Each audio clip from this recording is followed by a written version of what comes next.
Tayo, you are responsible for KPMG's tax services across West Africa, and we've just been talking about the implementation of BEPS in that region. Tell me a bit more about what's going on with BEPS and Nigeria. In the last 2 years, we realized that the federal government, as represented by the Federal Inland Revenue Service, has significantly embraced the BEPS project. They have taken most of the action points, as you have in the BEPS project, and incorporated in our local legislation. For instance, the Nigerian Transfer Pricing Regulations was revised and the new regulation was introduced in 2018. The new regulation incorporated most of the suggestions that we have in the OECD BEPS project. And in addition, it introduced things like master file, local file, and regulation. And the government have also tried as much as possible to remove as many subjective clauses that are in the transfer pricing regulation. Take for instance, the regulation that specifies how you determine the amount that is paid for intangibles. It also tells us about the kind of penalties that will be imposed for various kind of infringements.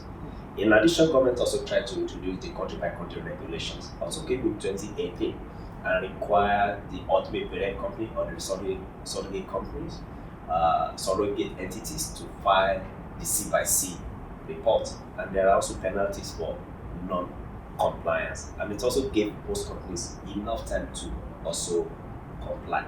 So these are some of the things that we have seen, and we're also aware that government is also trying to make effort to implement other action points, like the digitization of the digital economy. They are looking at it.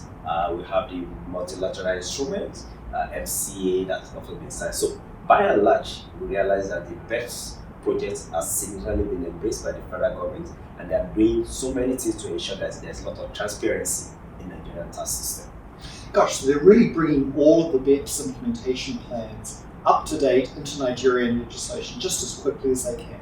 You are very correct. As a matter of fact, the director in the Federal Inland Revenue Service is also a co-chairperson, a deputy co-chairperson for the BEPS Implementation Committee, just to show that government is ready to open up the economy, allow transparency, and allow everybody to show that government is trying to introduce as much certainty as possible to the Nigerian tax system. Really interesting, Tayo. I know you have to go visit some clients now, so thank you for your time. Thank you so much.